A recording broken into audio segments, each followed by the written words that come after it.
जय गुरु जी। आज जो गुरु जी के शब्द हैं कि परिवार को इकट्ठे जाप करना चाहिए। इकट्ठे का मतलब परिवार तभी इकट्ठा हो सकता है जब उनका प्यार और भरोसा जो है ना उनके बीच में कायम हो जाए। और जिस रिश्ते के बीच में ये चीज कायम हो जाती है तो वो परिवार ही हो जाता है। और छोटी उसमें एक कहानी कह सकते हैं, किताबों में वो पढ़ी, एकता में बल। कि एकता जो है उसमें, यूनिटी में जो है उसको स्ट्रेंथ होती है। कि एक गुरु होता है, वो अपने शिष्यों को जो है ना वो समझाना चाहता है कि कैसे एकता में बल होता है। तो उसने सबको लिया और सीखें उठाई और सीखें लेके सबको एक एक सीख पकड़ा दी। उन्होंने क्या तोड़ो, उन्होंने तोड़ दिया। फिर दो दो किया, चार किया, 10 किया। इस तरह से वो सीखों की वो बढ़ाते रहे और एक ऐसी स्टेज आ गई कि वो कोशिश करने के बाद भी किसी से वो टूट नहीं पाई। तो उन्होंने बच्चों से बोला कि भी क्या इसका मतलब समझे क्या हो। कि गुरुजी ये समझ में नहीं आया। कहना जब एक थी तो किसी कोई भी चाहे निर्बल हो चाहे सबल हो सबने तोड़ दी। थोड़ी ज्यादा हुई, थोड़ा मुश्किल रहा लेकिन टूट गई। और एक ऐसी स्टेज आ गई, एक मुश्त हो गई कि वो मतलब टूटी नहीं। यानी कि एकजुट हो जाएंगे तो किसी भी बड़े से बड़े काम को, बड़ी सी बड़ी समस्या को हम जो है ना बड़ी आसानी से पार पा सकते हैं। और यही सब है कि परिवार में एकजुट होना तभी होगा जब सबके अंदर सकारात्मक पैदा हुई, आपस में भरोसा बनेगा, प्यार बनेगा। और वो तभी हो सकता है जब हम उस रास्ते पे चल निकले जिस रास्ते के लिए हमारा जन्म हुआ। और ये पाठ जो करने का है वो भी यही है कि जब सबकी समझ में ये आ जाए, हर जन की समझ में ये आ गया कि मेरा जो मनुष्य जन्म मिला है वो जिस कारण मिला है, किस कारण मिला है, उस कारण को समझने के बाद में उस रास्ते पे चल निकलना। तो जब सबका तभी एक मत हो पाएंगे जब सबका दिशा एक होगी और लक्ष्य एक होगा। तो एक एकजुट होके जो है पाठ भी तभी कर पाएंगे, चाहे संगत हो चाहे परिवार हो, वो तभी कर पाएंगे जब एकजुट होंगे। दो मैं ऐसे अपनी जो लाइफ के जो लाइव मेरे मेरे संज्ञान में आए हुए हैं। सन 80 की बात है। मैं एक इसके प्राइवेट उसमें अकाउंटेंट के पास में जॉब करता था। तो जगह जगह जाके जो है ना जहाँ वो अकाउंट्स वगैरह लिखते थे वहां जाके करना पड़ता था किसी कंपनी वाले के पास में। तो एक बार मैं जा रहा था पुरानी दिल्ली में, तो एक समाज इकट्ठा हो रहा था, वहां एक सभा हो रही थी। तो वहां एक बहुत अच्छी एक बात थी कि एक दुकान में आग लग गई। आग आग लगी उसमें। अब दुकान वाला तो परेशान है क्योंकि ना तो उसका जो इंश्योरेंस हो रहा हो वो एकदम से नहीं मिलेगा। जब तक इंश्योरेंस नहीं मिलेगा उसको बड़ा मुश्किल हो गया। तो वहां 100-150 लोग थे। तो उन्होंने कहा कि भी रो मत, जो तेरा दुख है तेरी परेशानी हम सब बांट लेते हैं। तो उन्होंने कहा कि एक काम करते हैं कि एक 1,000 रुपए जो है ना हम सब मिलके उसको देते हैं। कह रहा हमें हमें 1,000 की चोट लगेगी। उसको उन्होंने इकट्ठा करके एक 1,000 करके 100 लोगों ने करीब जो है 1 लाख रुपए उस टाइम दे दिए उनको उसको। और जिसके हाथ में जो भी था, जो सप्लाई करते थे का सामान सप्लाई करते थे, वो उन्होंने उसको कि दुकान को ठीक करा। जो पैसा मिला है उससे ठीक करा बिल्कुल। जब वो मिलेगा तब वो मिलेगा उस इंश्योरेंस का पैसा, लेकिन फिलहाल इसको ठीक करा। और 2-3 दिन में ही जो है अपना माल भर और अपना काम शुरू कर दो। उसको अकेले को चोट इतनी थी कि वो सह नहीं सकता था, ना उसको परिवार सह सकता था। लेकिन जो उसके रिश्तेदार थे, जानकार थे, जो उसका जो दुकानदार आसपास के थे या समाज जो भी था, उन्होंने एक ऐसी उसके लिए व्यवस्था कर दी कि हमें 1,000 रुपए हर कोई सह जाएगा। ऐसे तो एकजुट होते हैं। और एक दूसरा था कि मेरे साथ में 86 में मेरा इंचार्ज था। एक दिन वो बोला, कहने लगे भी जो घर में कूलर था वो पापा ने छोटे भाई को जिसके भी शादी थी उसको पकड़ा दिया। और बच्चे पहले जो है ना पापा वाले कमरे में दिन में जो है ना रह लेते थे कूलर में, लेकिन अब कूलर वहां चला गया तो वो बच्चे बड़े गर्मी में मर रहे। तो कहने लगे एक कूलर लेना है। हम दुकान पे गए, मेरे साथ दुकान पे गया वो। दुकान पे जाके उसने कूलर अपना ले रहा था, मेरे से कह लगा बिलायती तेरे बच्चों को गर्मी नहीं लगती? मैंने कहा लगती है। कह रहे तू भी ले ले। मैंने कि मेरा ब्योंत नहीं है, मगर मेरे पास अरेंजमेंट नहीं होता ना जो मैं सोच रहा हूँ। वो कह रहे इसमें ब्योंत की क्या बात है? मैंने कि मेरे को एक कूलर से काम नहीं चलेगा, मेरे को 6 कूलर लेने पड़ेंगे। तो वो हंसने लगा, कहने लगा 6 क्या हो? मैंने कि पहले एक कूलर बाबा जी के यहाँ लगेगा, फिर अम्मा पिताजी के यहाँ लगेगा, फिर छोटे भाई बहनों के यहाँ लगेगा, तब लास्ट में मेरे यहाँ लगेगा। और 6 कूलर लेने की मेरे आज की डेट में मेरे पास पोजीशन नहीं है कि मैं 6 कूलर ले सकूं। उसने हंस के वो टाल दिया और एक कूलर लेके चला गया। अगले दिन सुबह ऑफिस में आता है, आके जो है ना उसकी आंखें लाल, मतलब पूरी रात सोया नहीं, रोया भी होगा शायद। और मैंने उससे उनसे पूछा, मैंने कहा सर क्या हुआ? तो कहने लगे ऐसे ऐसे जो है ना कल रात पिताजी आए और पिताजी ने मेरे को बुलाया नीचे और बुला के बोला, कहने लगे भाई 1 महीना है तेरे पास और अपने बच्चों को लेके कहीं भी चला जा। और कहने लगा मैंने वाइफ से पूछा, बच्चों से पूछा, मदर से पूछा, भाई से पूछा, सबसे पूछा, लेकिन ये वजह ही नहीं पता लगी कि फादर ने अचानक ऐसे कैसे बोल दिया। तो मेरे दिमाग में एकदम चीज आई, तो मैंने उससे पूछा अच्छा वो जो कूलर ले गए थे वो कहाँ लगाया? तो कहने लगे कि वो तो मैं बच्चों के लिए ले गया था तो अपने कमरे में लगा लिया। तो मैंने ठीक है, जब एक सही जॉइंट फैमिली के अंदर तुमने अपने बच्चों के बारे में अलग से सोचना शुरू कर दिया, तो तुम्हारे फादर ने सही डिसीजन लिया है। जब तुम्हारे फादर के मकान में जो कमरे में जो कूलर था उससे सबका काम चल रहा था, तो अगर वो कूलर ले जाके वहां लगा देते तो शायद ये कोई बात नहीं आती। और उनकी इतनी नौबत आ गई उस कूलर को अपने यहाँ लगाने से कि उसके फादर ने दिल्ली में 300 गज का मकान था, उसमें से उसको बेदखल कर दिया ऑफिशियली, अखबारों में निकलवा के। और जहां वो किराए पे रह रहा था वो अखबार में जो निकली वो कटिंग, उसका पूरा अखबार की एक कॉपी उनको दिखाया। तो एक एक एक वो भी नजारा देखा सन 80 के अंदर कि उन्होंने सबने मिलकर एकजुट होकर किया। तो स्ट्रेंथ ऐसी बढ़ती है जब एक एक कोई मंत्र का जाप करता है, जाप करता है, उसकी जो ताकत होती है अगर उसके साथ सारे जुड़ जाते हैं और वो एक सुर में सब उसका जाप करते हैं, उसकी अगर 4 लोग हैं तो 4 गुना उसकी स्ट्रेंथ होगी, 5 लोग हैं तो 5 गुना स्ट्रेंथ होगी। तो ये सब मतलब है कि एकजुट होने से क्या फायदा है, एकता में क्या कितना बल है। अब जैसे प्रसाद है, मैं था कि ये प्रसाद क्यों बांटा जाता है, यानी कि मेरी कोई परेशानी है, मेरे को किसी ने बताया कि भाई तू वहां प्रसाद चढ़ा के जाके जो है ना ये सब में बांट दे। यानी कि जैसे मेरी कोई समस्या है, मेरी कोई परेशानी है और मैंने प्रसाद के रूप में थोड़ा थोड़ा सबको दे दिया।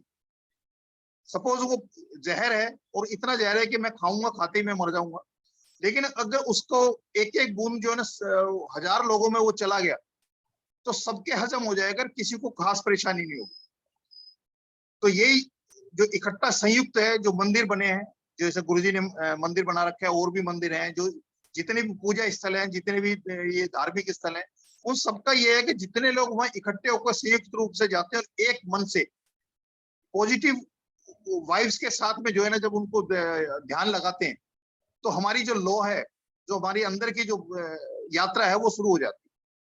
और यही है कि जो एकजुट होने का है, लेकिन उससे पहले हमारी हर एक की जो नेगेटिविटी है, हमारा प्यार और भरोसा जो है ना वो कायम हो जाए, उसके बाद ये ऐसी स्टेज आएगी कि पूरी फैमिली हम मिलके वो करें। अब गुरुजी के यहाँ कई चीजें ऐसी होती है कि हमारे मन में कोई जिज्ञासा आई, कोई सवाल आ गया, कुछ आ गया, क्योंकि हमारा मन जो है वो इच्छा और एक कोई मन में कोई इच्छा प्रज्वलित हुई या कोई आकांक्षा, वो उसी के साथ वो मन उड़ता है हमारा। तो एक बार एम्पायर स्टेट जब जाया करते थे 2006 में, तो मेरे साथ में एक संगत थी जो सेवा करते थे। एक दिन उन्होंने अपने मोबाइल में वीडियो दिखाई। वीडियो में था कि जो बड़े मंदिर के अंदर जो शिव मूर्ति है, ब्रास की शिव मूर्ति है, गुरुजी ने जो वहां प्राण प्रतिष्ठा की हुई है, उसकी वीडियो थी उसमें। तो उन्होंने वीडियो में दिखाया कि जो चेस्ट जो है, वो जो ब्रास की जो शिव मूर्ति है उसमें की चेस्ट ऐसे लग रहा है जैसे वो ब्रीथ कर रहे हैं, सांस ले रहे हैं अप डाउन। जो गले में माला है, उस मालों में माला जो है उसके मनकों में भी हिलावट है, मतलब हिल रहे हैं, ऐसे लग रहा है जैसे सांस के साथ में वो भी हिल रहे हैं। और जो नाग गले में है, वो नाग में भी ऐसे लग रहा है जैसे मूवमेंट है, जैसे वो एक एक जगह से दूसरी जगह चल रहे हैं। उसने दिखाई, और मेरे मन में एक कहीं ना कहीं कोई ऐसी कोई इच्छा हो गई कि काश मेरे पास भी ऐसा मोबाइल होता जिसमें मैं वीडियो या ये इस तरह से फोटो बना सकता। तो क्योंकि हम कभी भी कोई सत्संग सुनते हैं, कभी कुछ भी करते हैं, या गुरु जी के जो वचन है, मतलब गुरु जी के जो भी वचन है, जिस संगत को भी उन्होंने दिए हैं, ये तो है कि शस्त्र एकाल कॉपी टू ऑल नहीं है। किसी को अगर नीला कलर गुरुजी ने मना कर दिया है, किसी को चावल खाने के लिए मना कर दिया, या किसी को डेली 2 पैक लगाने के लिए शुरू कर दिया, तो वो कुछ बहुत कुछ है जो इंडिविजुअल उसके लिए, लेकिन वो हमारे सबके लिए वो गाइडलाइन भी हो सकती है। जैसे अभी ये आज का जो वचन है, उस वचन के हिसाब से उसमें देखा जाए कि जब पॉजिटिविटी आएगी तो ऑटोमेटिकली सब एक धागे में जो है ना पिर जाएंगे, और जब एक धागा में पिर के माला बनेगी तो जो भी मन का हाथ में आएगा वो सब उसी मंत्र के साथ चलेगा। तो मेरे मन में वो हुई। एक दिन मैं जमुना पार जो है ना मदर के पास बैठा हुआ था, छोटा भाई बेंगलोर से आया हुआ था, सबसे छोटा भाई था। तो ऐसी बातों बातों में उसने दिखाया, उसने नोकिया के वही कलर जो मोबाइल लिया था जिसके अंदर वीडियो बन सकती थी, फोटो खींच सकते थे। तो जब उसने मोबाइल दिखाया तो मैंने भी उसको बोला, मैंने कि मैं भी सोच रहा था ये ऐसा मोबाइल लेने के लिए। तो उसने क्या किया, जब हम बातचीत कर रहे थे, बातों बातों में मेरे मोबाइल से मेरी सिम निकाली और अपने उस जो नया फोन लिया था उसमें डाल दी, और अपनी सिम निकाल के मेरे में डाल दी, और कहने लगा कि भाई साहब क्या करोगे आप नया लेके, ये मैंने अभी तो लिया, आप ले जाओ इसको। यानी कि एक अंदर एक जिज्ञासा पैदा हुई, एक वो मन में आया, और उसका समाधान भी हो गया। और वो बहुत कम टाइम था, मतलब इतना टाइम नहीं है जिसको मैं ये कह सकूं कि बहुत ज्यादा टाइम लगा, बहुत कम टाइम की बात बता रहा हूँ, दिन तो मैं नहीं बता सकता, लेकिन बहुत कम टाइम था। ऐसी जब बड़े मंदिर में सेवा कर रहे थे, तो जब अंदर बड़े हॉल के अंदर सेवा का मौका मिल रहा था, तो शिव मूर्ति का जो ब्रासों से करके और बाद में उसको ड्राई कॉटन वगैरह से उनको जो है साइन वगैरह जो करते थे, उसके बाद में एक जेब में मोबाइल लगा हुआ था, और मन में एक वो जो बात थी वो लिंक हो गई एकदम।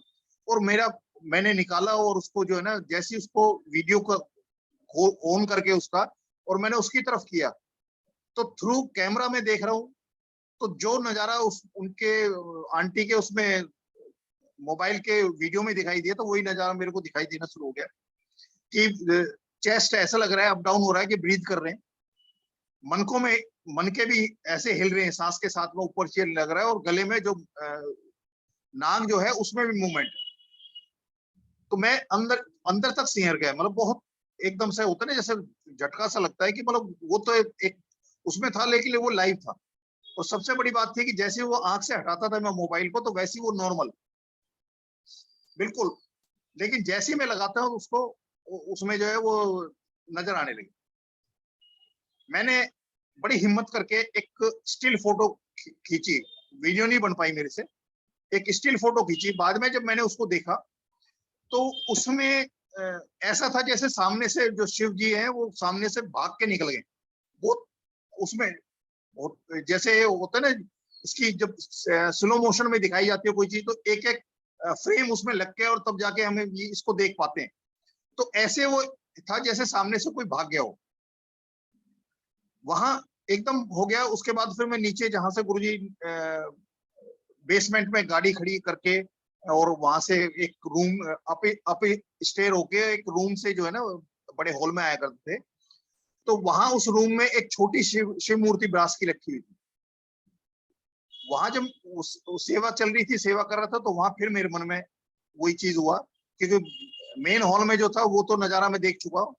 फिर मैंने उस मूर्ति को जो है ना वो किया, और मैंने खोला अपना मोबाइल, और उसमें से जैसे ही मैंने वो वीडियो का ऑन किया, तो मैं क्या देखता हूँ उसमें कि थ्रू कैमरा देख रहा हूँ, तो वो जो शिव जी के हाथ में त्रिशूल है, त्रिशूल की जो 3 नोक है, वो 3 नोक की जगह 3 लपटें लोल दिखाई दे रही। अब वहां भी वही चीज के हटाता हूं तो त्रिशूल, और लगाता हूं तो 3 लोग ऐसे लपलपा रहे। वहां मतलब मैंने स्टिल फोटो लेने की कोशिश की, लेकिन मेरा एग्जिट हो गया, वो फोटो नहीं खींच पाई। वो जब मैंने संगत को बताया, इस बात को संगत को बताया, तो जेठा अंकल थे मेरे हमारे साथ में, जो बीडी जेठा अंकल थे, उनको जब बताया तो उन्होंने बोला कि अंकल आपका जो ना ये फोटो खींचते हुए हाथ हिल गया होगा। लेकिन जो चीज मैंने देखी हुई थी उसको तो मैं ही समझ सकता हूँ, मैंने ही महसूस किया उसको। तो अंकल ने मेरे से मोबाइल लेके वही शिव मूर्ति के सामने जो ना उसको लगाया। तो पहले खड़े होकर कर रहे थे वो, लेकिन खड़े होकर करें तो जो चीज मेरे को महसूस हुई, जो चीज मैंने उन आंटी के उसमें मोबाइल में देखी थी, वही चीज उनको कहीं ना कहीं नजर आई। उन्होंने फिर क्या किया, हाथ के नीचे अपनी कोहनी के नीचे जो ना अब दूसरा हाथ लगाया, उसकी सपोर्ट दी, लेकिन बात नहीं बनी। और यहाँ तक हो गया कि वो फर्श पे लेट गए और लेट के नीचे कोहनी रख के उसको करने लगे। तो उन्होंने जब उसको क्लिक करने की कोशिश की तो मैंने हाथ जोड़ लिया, मैंने कि अंकल आप गुरु जी की आज्ञा नहीं है, जो दिखाना था वो हो गया, लेकिन अब इसको फोटो मत खींचो। वो फोटो नहीं खींची गई। उसके बाद जब एम्पायर स्टेट सेवा करते थे उसी रो में, उन आंटी ने बताया कि मेरा मोबाइल जो है ना वो करप्ट हो गया, और उसको मैकेनिक को दिखाया था, मोबाइल ठीक करने वाले को। तो उसने मोबाइल वाले ने बोला कि जी ये अंदर से साइज का सब कुछ जो है ना खत्म हो गया है, अब ये रिपेयरेबल नहीं। जब उन्होंने बताया कि मेरा मोबाइल खत्म हो गया, तो मेरे को ये लगा कि उस मोबाइल की उतनी वर्थ थी कि गुरुजी ने वो नजारा दिखाना था, जिस जिस संगत को उन्होंने दिखा लिया, उसके बाद उसका कोई यूज नहीं था, इसलिए वो खत्म। जैसे उसमें रामायण के अंदर वो एक प्रसंग है कि जब हनुमान जी अशोक वाटिका में जाते हैं तो माता सीता से पूछते हैं कि माते आप मेरे को भी समुद्र लांग के मैं आया हूँ, तो मुझे भूख लगी है और यहाँ फल बहुत अच्छे लगे हुए हैं, अगर आप आज्ञा दे तो मैं इन फल को खा लूं। तो उन्होंने वो फल खाए, जिस पेड़ के फल खाते थे उस पेड़ को तोड़ दिया। जब रावण के पास मेघनाथ उनको बंदी बना के ले गया, ब्रह्मपास में लेके गया, तो उसने उसने बोला उससे कि भाई वानर, तुमने फल खाए तो कोई बात नहीं, पर तुमने पेड़ क्यों तोड़ दी? तो उन्होंने यही बताया था कि उन वृक्षों के जो फल है मैंने पहले भगवान को अर्पित किए, फिर प्रसाद रूप में मैंने ग्रहण किए, और क्योंकि तुम उस प्रसाद के पात्र नहीं थे इसलिए वो तोड़ गिराए।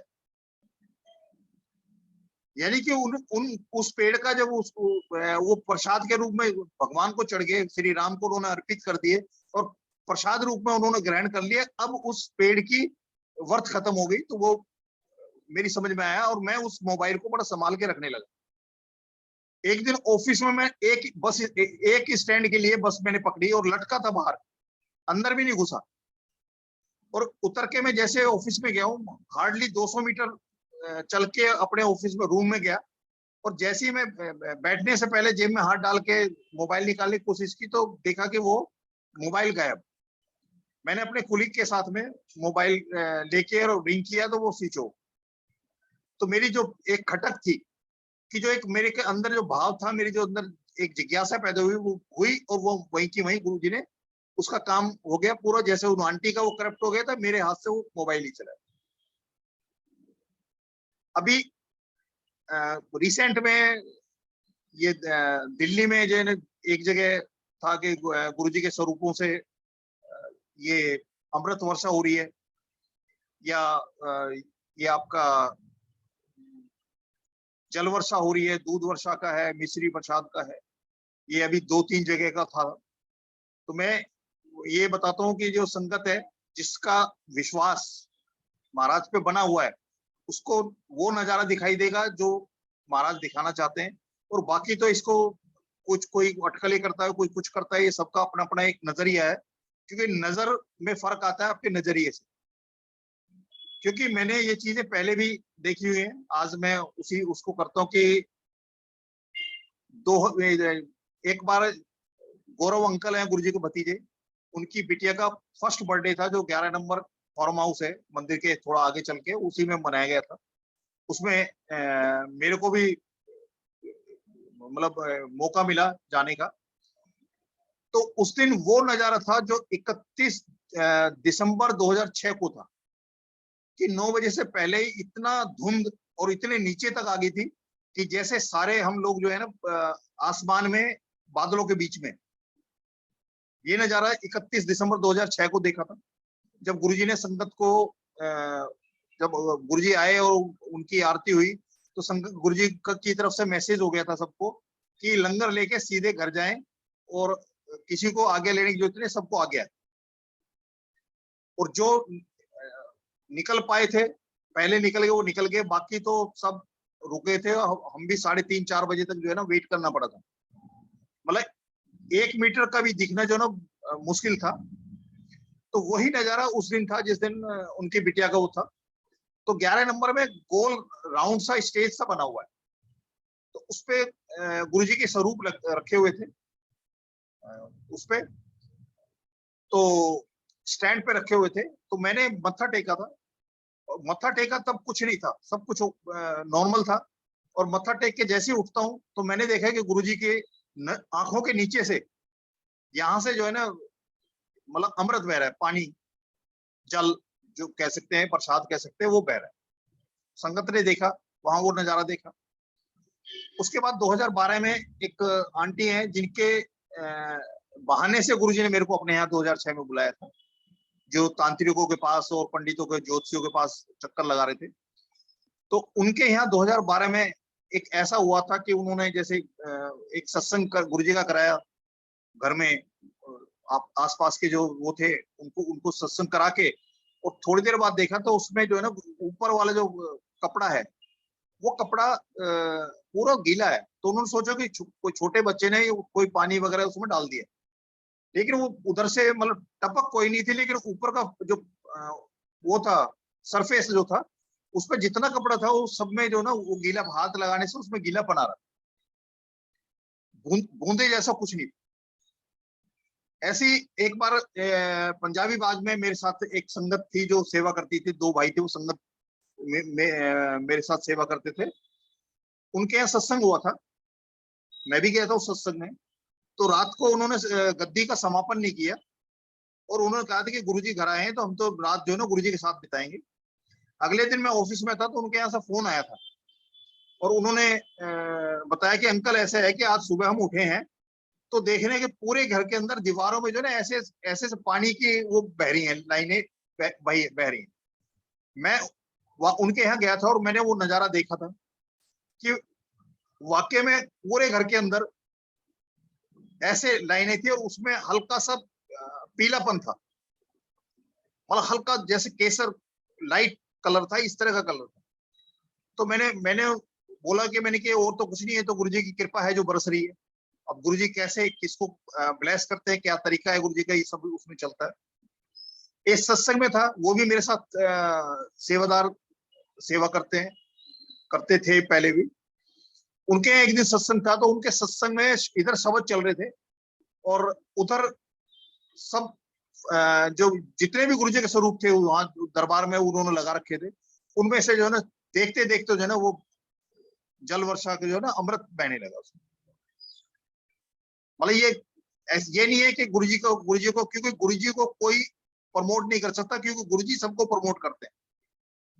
कोई उनकी उनकी बढ़ियाई की जा सकती है, उनकी जो कृपा है उनको बखान किया जा सकता है, लेकिन उनको किसी प्रमोटर की जरूरत नहीं है कि कोई आके उनको प्रमोट करे, चाहे मैं हूं या कोई हो। हम तो वो सच जो जो नजारे, वो जो सच जो कृपा गुरुजी ने की है, उनको जैसे जैसे हमने देखा, जैसे जैसे हमने महसूस किया, उसको आगे वो करते हैं। ये भी गुरुजी की कृपा है, महाराज की कृपा है। ऐसी जमशेदपुर में भी मेरे को लाइव दिखाया था। वो कह रहे थे कि कई दिन से जो ना उसकी दूध गुरुजी की उसमें से स्वरूप में से दूध निकल रहा है, तो उन्होंने लाइव उसमें वीडियो कॉलिंग करके मेरे को दिखाया। अभी रिसेंट में 12 इसमें सितंबर की बात है, रोहतक में पता लगा था कि 11 अगस्त से जो है ना वो चल रही थी पूरी शहद वर्षा, पूरी दीवारें थी। मैं साक्षी हूँ उस बात का कि मैं उनके वहां गया था, और वहां पूरी उसमें दीवारों से गुरुजी के स्वरूप से, और जितनी भी है मतलब राधा कृष्ण की फोटो है, गणेश जी की फोटो है, और जितनी भी है उसमें कुछ नहीं है, वो सब वही रखे हैं। और गुरुजी के छोटे स्वरूप, बड़े स्वरूप, चरण, उसमें से जो है ना वो शहद की वर्षा होती, उसको ग्रहण करने का भी मौका मिला। और पूरा लगभग 1 महीना, 36 दिन 37 दिन से वो चल रहा था। तो मैं देखने गया साक्षात, उसमें जो चल रहा था नीचे उन्होंने वो लगा रखा था, उसमें वो बरस रहा है। मतलब किसी का कोई इसमें कोई ट्रिक नहीं है, कुछ नहीं है, वो सामने दिख रहा है। अभी ये खरखौदा के पास में एक सोसाइटी है, वहां था, तो मैं बता रहा था कि जिन आंटी के बहाने से गुरुजी ने मेरे को बुलाया था अपने यहाँ, एम्पायर स्टेट जाना शुरू किया था 2006 में, उनकी बिटिया 2 हैं जो एक ही परिवार में उनकी शादी हुई। तो उन्हीं के यहाँ जो है ना 2012 में जो है ना वो था कि सरफेस के ऊपर आया था। तो उनके जो हस्बैंड थे, करीब 14 साल बड़ी बिटिया की शादी को हो गए, और उनके हस्बैंड वो ये कहते थे, जब गुरुजी को मानने की मनाने की बात कहते, जैसे आज था कि परिवार एकजुट कैसे होगा, कि मैं मानता हूँ, मेरी आंटी नहीं मानती, या बच्चे नहीं मानते, या जो भी है, तो जब तक वो एक गुरुजी को यही ना मान, रब ना मान पाए कि गुरुजी क्या है, वही ना पहचान पाए, तो तब तक वो साथ जुड़ेंगे भी नहीं। तो 14 साल से उनके हस्बैंड जो है, वो दोनों जो है ना, वो गुरुजी को वो नहीं कर जाते थे मंदिर में, लेकिन उनके अंदर कोई आस्था, कोई विश्वास या प्यार गुरुजी के बारे में नहीं था। तो वहां ये 12 सितंबर की बात है कि जो आंटी है, उनकी बिटिया ने अपनी बिटिया को बोला कि शाम को गुरुजी की जो है ना सामने वो जोत जला दो। वो 10-12 तिल्लियां वो जला चुकी, लेकिन जोत नहीं जली। तो उनकी जो मदर है, उसने आके देखा, उसने देखा कि ये अभी तक जोत नहीं जलाई। वो कहने लगी कि भाई तुम्हें जो है ना एक छोटा सा काम दिया कि गुरुजी की जोत जलाने का, और तुमने जो है ना ये काम ही ये भी नहीं किया। उसने आके जोत जला दी। कोई एक्स्ट्रा कोई ऐसा नहीं है, कोई कि फूलों से सजावट है या कुछ है। सिंपल जैसे हम रहते हैं अपने घरों में, परिवार में, उसी तरह से गुरुजी को उन्होंने स्थान दिया हुआ है, गुरुजी के स्वरूप लगाए हुए हैं। तो उसने जोत जलाई है। उसके बाद वो बड़ी जो बिटिया है उसकी, उसने क्या किया है कि जल लेके और गुरुजी के जितने भी स्वरूप थे उन पे जो है ना छींटे मारने शुरू कर दी। जोत तो उससे जली नहीं, तो उसने छींटे मारने शुरू कर दिया। तो उसकी मम्मी ने देखा, मम्मी कह लेगी उसकी कि क्या कर रही है ये, कह रहे मैं गुरुजी को स्नान करा रही हूँ। भले ये वो बिटिया बोल रही है। तो वो उसने उसको डांट दिया, और सारे स्वरूप जो जितने भी स्वरूप थे वो सब वो मतलब सूखे कपड़े से वो सारे पोंछ दिए। वो पोंछ दिए। वो बिटिया जो है वही, जो जिस बिटिया ने वो कह रही थी गुरुजी को स्नान करा रही, वो वही वही रही उसमें। और थोड़ी देर बाद देखते क्या है कि उसमें से जो है ना वो नीचे स्वरूप में से जल की धारा बहनी शुरू होगी। और वो इतना बहना शुरू हो गया कि जो मैंने अपनी उससे देखा है कि जमीन पे मतलब उनसे समेटे में नहीं समेट रहा, इतना ज्यादा। उस आधे आधे हिस्से में पूरा उसमें जल का था। इवन गुरुजी का 2022 का कैलेंडर है जिसका नवंबर दिसंबर खुला हुआ है। उन्होंने अंदर रूम के अंदर गेट के जो मेन दरवाजे के ऊपर लगा रखा है, तो वहां उसमें से जल की वर्षा होनी शुरू होगी।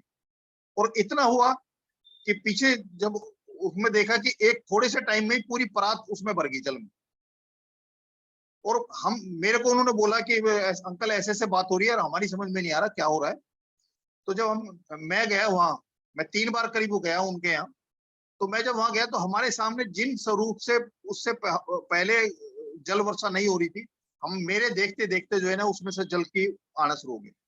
और वो 2 बिटिया ऊपर नीचे रहती हैं। ऊपर जो उन्होंने स्थान दे रखा है गुरुजी को, और जितने भी स्वरूप उसमें ऊपर भी निकलना शुरू हो गए, नीचे भी निकलना शुरू। अब वो बच्चे नीचे देखे, नीचे से पता लगा ऊपर आ रहा है, ऊपर देखे नीचे, बोले ये सब चलता रहा। जब मैं गया उसके बाद उन्होंने कहा भी रुक जाओ, क्योंकि यहाँ जैसे संगत आनी शुरू होगी है, या नॉन संगत भी है जो गुरुजी को नहीं जानते, ना गुरुजी को मानते हैं, ना गुरुजी के बारे में नहीं सुना, और अड़ोस पड़ोस वाले हैं जो भी सुन रहा है तो वो आ रहा है देखने के लिए। तो यहाँ थोड़ी सी है कि कैसे उनको संभाला जाए। तो वो उन्होंने मेरे को बोला, लेकिन मेरे को वापिस आना था, मैं वापिस आ गया दिल्ली। रात को 1:30 बजे उन्होंने लाइव मेरे को दिखाया कि ऐसे ऐसे जो है ना, अब जो है ना दूध उसमें से निकल रहा है, सामने दिखाई दे रहा है। दूसरे दिन पहले दिन जब हम गए थे तो जल प्रसाद के साथ में, जल वर्षा के साथ में शहद निकलना शुरू हो गया। और ऐसे ऐसे पॉइंट्स हो रहे हैं जैसे शिव है, शिव के कंठ से निकल रहा है। गुरुजी के साथ में एक शिव की मूर्ति है, एक गुरुजी बैठे हैं और उसमें साथ में शिव की मूर्ति है, तो शिव की मूर्ति से बहना शुरू हो गया। गुरुजी के उससे भी चोले से भी निकल रहा है। और चोलों के ऊपर ऐसी वो बन रही है टाइड्स टाइप की, जैसी ये इसमें नदी के किनारे या समुद्र के किनारे पानी जैसे निकल जाता है तो उसके बाद जो लहरों का निशान से बन जाते हैं, उस तरह की बनी है।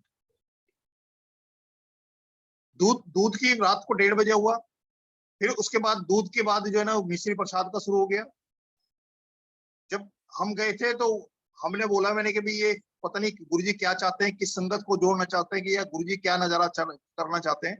तो उनको जो 2 दामाद थे, उन आंटी के 2 दामाद थे, वो एक सुर में बोले कि हम जब ये कहते थे कि गुरुजी को मना लो, तो तब हम ये कहते थे कि गुरुजी हमें कुछ ऐसा दिखाएंगे तो ही तो मानेंगे, ऐसे कैसे मान ले किसी को गुरु मान ले। या तुम ये कहते हो कि ये पूरे ब्रह्मांड के पूरी सृष्टि के मालिक हैं, महाशिव हैं, वो कहते हैं ऐसे कैसे मान ले जब तो कुछ ना दिखाएं। और वो 3 दिन से वो ये था कि उनको सोने नहीं दे रहे थे गुरुजी। जल की वर्षा, शहद का हुआ, जो सामने मेरे सामने हुआ, वो सब चलने लगा। तो मैंने उनको एक बोला था कि भाई अब अगर तुम्हारी समझ में आ गया कि गुरुजी क्या हैं और उनकी क्या कृपाएं हैं और ब्लेसिंग्स कैसे वो गुरुजी बरसाते हैं, तो मैंने कि अब अपने नाक रगड़ के वो माफी मांग लो। तो तीसरे दिन जब मैं गया था, तीसरे दिन गया था, तो वो सुबह आने के बाद में उसके बाद शांत हो गए,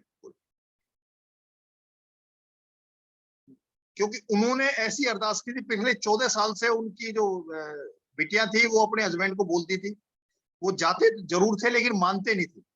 और 3 दिन से उनके मुंह पे एकदम ताला लग गया कि अब उनको कहने के लिए कुछ नहीं था, कि उनको ही नहीं नजारा दिखाया गुरुजी ने, पता नहीं कितने संगत को गुरुजी ने नजारा दिखाया। और ये कोई बहुत बड़ी चीज नहीं है, गुरुजी के लिए ऐसा कुछ नहीं है, ये सिर्फ जोड़ने का तरीका है। अब जो 14 साल से उनका जो हस्बैंड थे, जो बच्चों के साथ में अपनी जो आंटी की बिटिया थे उनके साथ में नहीं जुड़ पा रहे थे, अब 3 दिन में उनके साथ में ऐसा कर दिया कि और जो संगत जो उस नजारे को देख के वो तो जुड़ी। या जिस परिवारों में, जिन परिवारों में ऐसा होता था कि कोई मान रहा है कोई नहीं मान रहा, और वो जब ऐसी चीज सुनी और वो सामने लाइव दिखाई दे रहा है उनको, तो वो उनको जो अंदर जो एक भरोसा, एक जो विश्वास पैदा होना है। एक होता है कि सुनी सुनाई बात है, एक है आंखों देखी बात है, और जगती आंखों देखी बात है, सपना नहीं है, साक्षात सामने दिखाई दे रहा है। उसको कैसे नकार दे, कैसे झुठला दे। तो पता नहीं कितने परिवारों को एक सूत्र में गुरुजी ने एक भरोसा दिया, और जैसे परिवार में कोई मानता है कोई नहीं मानता, उन सबको भी वो विश्वास दे दिया कि हाँ मैं हूं और मैं ही हूं। तो अब वो जब परिवार एकजुट हो जाएगा, तो अब वो जो गुरुजी का जो आज का जो वचन है, जिसके बारे में बात हो रही है कि इस परिवार को इकट्ठे जो है ना जाप करना चाहिए, वो तभी संभव है कि जब साथ एक साथ जुड़ जाएं गुरुजी के साथ। सबके तार जब एक उसमें जुड़ेंगे, मतलब एक ही लाइट के उसमें जो है ना सबका प्लग लग जाएगा, तो एक ही स्विच से सब ऑन होगा और एक ही स्विच से सारे ऑफ होंगे। तो यही है गुरुजी का कि संगत को कैसे जोड़ेंगे, क्योंकि आगे जितना माड़ा वक्त अभी आपने कोरोना का वक्त देखा है, आपके पैसा, ओधा, रसूख सब कुछ बेमाने हो गए, मतलब कुछ भी आपके काम नहीं आया। और जो इस फेज से ठीक ठाक निकल के इस पार उतर आए हैं, मतलब जिंदे रह गए, या उनके साथ में ऐसी कोई कैजुअलिटी नहीं हुई, तो ये मान के चलो कि उन्होंने कोई ना कोई ऐसी जरूर कमाई कर रखी थी जो पैसे के अलावा थी और जो उनके काम आई। जो ऐसे, और ये आने वाला वक्त जो है वो वक्त इससे भी ज्यादा माड़ा आने वाला है। और जो जितना इस रास्ते पे चल निकलेगा और जितना दूर तक जा सकेगा, वो उतना ही अपने आप को वो करेगा, क्योंकि जिंदगी तो एक सांसों की माला है। एक मन का भी मतलब उसका एक धागा टूटने के बाद सारे वो बिखर जाएगा। तो क्योंकि वो कहते हैं कि उम्र जो है वो 3 महीनों साल की नहीं होती, एक सांस की उम्र है। आपको सांस आया, बाहर गया और अंदर ना आया, या अंदर गया बाहर नहीं आया, एक सांस की जिंदगी है। हर सांस में जब उसको रब को याद करेंगे, तब जाके ये होगा कि जो भी हमारा आखिरी सांस होगा उसमें वो हमारे जहन में होनी चाहिए, हमारे मन में, हमारे दिमाग में, हमारे मस्तिष्क में उनकी छवि, उनका नाम, वो सब कुछ होगा। तो जब भी जिस दिन, क्योंकि मौत तो जिस दिन जन्म होता है उसके तभी हमारे साथ में कदम ताल करते हुए चलती है मौत। और जैसे ही हमारा सांस का जो खर्चा है वो पूरा होता है, वो अपने साथ ले जाती है, वो वेट नहीं करती, वो तभी पीछे हट पाती है जब गुरु कृपा हो महाराज की, क्योंकि महाशिव है जिनके हाथ में जो है ना, वो कहते हैं कि गुरु जी के हाथ में वो पेंसिल, रबर और वो पेंसिल है जो आपके जो भय माता के जो विधाता का लेख जो है उसको मिटा के और नई इबारत लिखने की ताकत है सिर्फ उसमें, गुरु में। जो कहते हैं कि गुरु गोविंदो खड़े काके लागू में पाओ, बलिहारो गुरु आपने जो गोविंद दियो बताए। तो वो कहते हैं कि जो गोविंद नहीं कर पाते वो गुरु की कृपा कर पाती है। इसीलिए महाशिव जो है गुरु रूप में आए, हमें साक्षात दर्शन दिए। और अभी भी जो संगत है वो, मतलब जिन्होंने गुरु जी के दर्शन किए, मैं समझता हूँ कि वो तो भाग्यशाली रहे। लेकिन जो अब गुरु जी के चोला छोड़ने के बाद जिन्होंने गुरु जी के शरण में आए हैं, या गुरु जी ने अपनी शरण में लिया है, जिनका हाथ पकड़ा है, तो वो सौभाग्यशाली है। क्योंकि बहुत ऐसी संगत थी जो एम्पायर स्टेट में आया करती थी। गुरु जी ने चोला 31 मई 2007 को जब चोला छोड़ दिया, उसके बाद में काफी वो मुड़ गए, वापिस चले गए। वो ये कहते थे अब तो कोई है नहीं, गद्दी पे कोई बैठ नहीं रहा भाई, किसी दूसरे को वो किया नहीं, क्योंकि गुरु जी तब भी थे, अब भी हैं और आगे भी रहेंगे। जब ये सृष्टि नहीं थी वो तब भी थे, और जब ये सृष्टि नहीं रहेगी तब भी उन्होंने रहना। तो वो मुड़ गए, क्योंकि वो इस शरीर का जो शरीर रूप में जो उन्होंने दर्शन किए, इस हाड़ मास के शरीर को ही वो जो गुरु मानते थे। लेकिन जो असली जो जी, क्योंकि हमारी जो लो है वो आत्मा से परमात्मा की लगती है, शरीरों का संबंध नहीं है, ये आत्मा से परमात्मा की लो है, और ये अंदर का रास्ता है। तो जो शरीर रूप में जो मान के चलते थे गुरु जी को, वो वापिस मुड़ गए। और ऐसे भी हैं जो संगत मिलती है कि वो 10-10 साल, 15 साल, 16 साल बाद जो है ना संगत वो वापिस मुड़ के आ रही। मतलब उनको 15-16 साल ये चीज ये समझने में लगे कि गुरु जी जो है वो महाशिव है, और सृष्टि उन्हीं से बनी है और उन्हीं में समझ आनी। तो अब लेकिन जो उसके बाद जुड़े हैं, 31 मई 2007 के बाद जितनी संगत जुड़ रही है, उनके बीच में ये शरीर का पर्दा नहीं है, और वो सीधे जो है ना वो महाशिव से, गुरुजी से जो है ना साक्षात रूबरू है। तो मैं कि वो हम वो संगत कहती है कि हम भाग्यशाली है, पर मैं ये कहता हूँ कि अब जो संगत जुड़ रही है उनके बीच में और गुरुजी के बीच में वो पर्दा नहीं है जिससे वहम हो, या जिस पर्दे से हम उस पार ना देख पाए, तो वो पर्दा ही नहीं, गुरुजी ने वो पर्दा हटा दिया। और गुरुजी की कृपा अब पहले जितनी दिखती थी उससे मल्टीपल कितनी है। जैसे होते एक अणु होते हैं और परमाणु, उसमें अणु के रूप में जो चीज थी वो परमाणु के रूप उसमें होगी, उसकी ग्रेविटी और उसको बहुत बढ़ गया। और कितनी संगत को संसार में, और ये तो संगत हमें दिखाई दे रही है, कितने देवी देवता और कितने जीवों को कितना को कल्याण कर रहे हैं, सब गुरुजी जानते हैं और गुरुजी ही समझ सकते हैं। हमें तो सिर्फ उतना जितना वो दिखा सकते हैं, जितना वो समझा सकते हैं, जितना वो कहने का अंदर भाव पैदा करते हैं, उतने तक ही कर पाते हैं। आज से नवरात्रे शुरू हुए, मनोज अंकल जिसके थ्रू गुरुजी ने अपने यहाँ बुलाया था, जब 2006 के नवरात्रे आए, ये शरद वाले जो ये नवरात्रे, यही नवरात्रों की बात थी। एक तो मार्च के उसमें थे, हाँ ये इससे पहले ही था, इससे पहले ही तो उसमें नवरात्रे जो आए थे, उसमें एक दिन मंडे के दिन मैं ऑफिस से गया और मनोज घर से आया। तो जैसे एंट्री की हमने दोनों एक साथ एंट्री की थी, तो एंट्री करते गेट से जैसे गणेश जी की मूर्ति तक नहीं पहुंचे और उसको 2 समोसे प्रसाद मिल गए। मत्था टेका, अंदर गए, फिर समोसा प्रसाद, मतलब हाथ खाली है उसको समोसे प्रसाद मिलने शुरू हो। बड़े हॉल के सामने बैठ के सत्संग शेयर हो रही थी, कर रहे थे। तो हमने जिसके भी को प्रसाद मिला था, कि उस समय ये व्यवस्था नहीं थी, संगत को गुरुजी की तरफ से परमिशन थी कि वो प्रसाद के रूप में कुछ भी मीठा प्रसाद या नमकीन प्रसाद, समोसा है प्रसाद है, या आपका ब्रेड पकौड़ा प्रसाद है, मट्टी प्रसाद है, लड्डू प्रसाद है, बर्फी प्रसाद है, जो भी कुछ है वो संगत लेके आ जाया करती थी, और प्रसाद के रूप में वो बढ़ जाता था, कि उसमें ना मीठा ना खट्टा ना कुछ नहीं होता। तो उन्होंने मनोज हाथ में वो समोसा लेके बैठा हुआ था, तो मैंने उसको बोला, मैंने कि प्रसाद को जो ना वेट नहीं करानी होती, प्रसाद लू ना लू इसके लिए भी इंतजार नहीं होती, और जैसे ही मिले उसको ग्रहण कर लेना चाहिए। तो वो कहने लगे भाई साहब मेरे को डर लग रहा है। मैंने कहा डर किस चीज का? कह रहा आज मेरे से एक गलती होगी। मैंने क्या? क्या मैं जब घर से चलने लगा तो मेरे को लगा कि मैं जाऊंगा बड़े मंदिर, तो गुरुजी ज्यादा क्या क्या खिलाएंगे, एक दो समोसे प्रसाद हो जाएंगे, एक दो लड्डू प्रसाद हो जाएगा इतना ही। और मैं उसका व्रत था और यहाँ से मैंने लेट जाना है।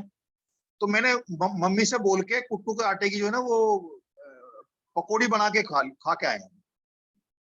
और कह रहा है ये मतलब 8 मैं खा चुका हूँ समोसे, जब से मैं मंदिर में आया हूँ 8 मेरे को मिल चुके हैं, और ये मेरे को डर लग रहा है कि ये जैसे ही मैं इसको खाऊंगा फिर मेरे को मिलेगा। तो कह रहा है मैं जब बाहर बाहर आज्ञा लेके बाहर जाऊंगा तब मैं इसको फिनिश करूंगा। ये और ये चीज भी है कि अगर प्रसाद के रूप में गुरुजी का प्रसाद अगर आपको मिल रहा है कहीं भी, मतलब इस पीरियड के अंदर सत्संग भी होंगे, आप घर में भी भोग लगाते हैं, जो भी कुछ करते हैं, प्रसाद में ना नमक है, ना मिर्च है, ना खट्टा है, ना कड़वा है, कुछ भी नहीं है। अगर आपका भाव उसको प्रसाद रूप में लेना है तो आपको प्रसाद में जो मिल रहा है उससे आपका ये व्रत अगर कोई रखता है उस व्रत का खंडन नहीं होगा, वो खंडित नहीं होगा व्रत। और अगर उसको आपको समोसा लेके चल रहे हो या कुछ भी लेके चल रहे हो, चपाती लेके चल रहे हो, तो फिर तो वो है जो आपका भाव हो गया वो उसमें कन्वर्ट हो गया। और अगर आप प्रसाद के रूप में उसको ले रहे हो, जो भी चीज है आप प्रसाद खा रहे हो, ना कि कोई खट्टी चीज खा रहे हो, ना मीठी खा रहे हो, ना अन्न का खा रहे हो, ना कुछ भी नहीं खा रहे, तो ये जब तक आपका भाव, क्योंकि आपका भाव ही वहां तक पहुंचाता है और आपका भाव ही किसी भी चीज को प्रसाद बनाता है। कि गुरु जी के यहाँ रोटी के साथ में प्रसाद, रोटी प्रसाद, जल प्रसाद, कॉफी प्रसाद, चाय प्रसाद, लंगर, वो सारी चीजें हैं कि जो भी चीज उनको अर्पित हो गई, यानी कि गुरु जी को जो जिस चीज का भोग लग गया वो प्रसाद में कन्वर्ट हो गया। फिर उसमें आपने ये देखना और उसका करना नहीं है कि कोई महाशिवरात्रि की जब बड़े मंदिर में वो थी फंक्शन था, उस दिन वहां पुलिस वालों के लिए, वैसे तो हमारे फंक्शन में, गुरुजी के फंक्शन में कोई काम होता नहीं है, क्योंकि शुरू में सुना था जब संगत बढ़ने लगी थी, फंक्शन में किसी संगत ने जो सेवादार थे गुरुजी से बोला था कि गुरुजी जो है ना उसको पुलिस को लेटर लिख देते हैं कि यहाँ जो है ना सिक्योरिटी के लिए उसको भेज दें। तो गुरुजी ने उनको हंस के बोला था कि अरे भाई तुम सबकी सिक्योरिटी तो मैं करता हूँ, मेरी सिक्योरिटी कौन करेगा। मतलब जो जब हम 2006 में जाना शुरू किया तो जो सत्संग सुनते थे तो वो उनकी में बातें बहुत छोटी छोटी थी, लेकिन उसके मतलब बहुत गहरे थे। गुरुजी को उन्होंने बोला कि जी संगत, मतलब वो उसको जो है ना सबको ये फंक्शन के टाइम पे लेटर लिख के पुलिस की असिस्टेंट लेते हैं। तो गुरुजी ने एक ही चीज बोला कि तुम सबकी सिक्योरिटी तो मैं कर रहा हूं, तो मेरी सिक्योरिटी कौन करेगा। यानी कि जो उनके ओरे में आ गया, जिसका हाथ उन्होंने पकड़ लिया, उसके बाद तो पूरी दुनिया के पूरे ब्रह्मांड में कहीं कोई है ही नहीं जो उसका उसमें बुरा कर सकता है। सिर्फ हमारी जो डिमांड है वो हमारा बुरा कर सकती है, हमारी जो डिमांड है वो हमारा बुरा कर सकती है। इसलिए गुरुजी कहते थे कि मानो मांगो मत, क्योंकि जो हम मांग लेते हैं, कोई चीज मांग लेते हैं, उसके साथ में दंड का विधान शुरू हो जाता है। बाकी आपने देखा होगा जितने भी अवतार हुए वो शस्त्र और शस्त्र अस्त्र से जो ना सुसज्जित होते हैं, क्योंकि उनका कल्याण करने के दो तरीके हैं। जो भक्त है उसका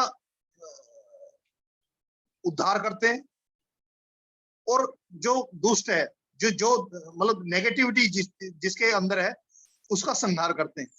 लेकिन जब महाशिव गुरु रूप में आते हैं तो वो दुष्ट हो या भक्त हो सबका कल्याण करते हैं। जो गुरु जी ने कल्याण किया तो वो तो सबका कल्याण करते हैं। वहां उनके पास कोई हाथ में कोई कभी ऐसा देखा हो नहीं कि कोई हाथ, गुरु जी ने हाथ में कोई शस्त्र या अस्त्र धारण किया हो, वो उससे किसी का कोई उद्धार किया हो या कल्याण किया हो। लेकिन ये जब हम मांग लेते हैं तो ये मांगने के साथ हम सजा का प्रावधान लिखा लेते हैं। इसीलिए गुरुजी इस बात पे जोर देते थे कि मानो मांगो मत, क्योंकि मांग के जो सजा मिलेगी फिर हम गुरुजी को ही वो करेंगे, फिर भी उनको ब्लेम करेंगे कि गुरुजी आपके रहते, आपकी शरण में होते हुए भी जो है ना हमारे साथ ये हमारा नुकसान हो गया या हमें परेशानी आई, कुछ भी आ गई।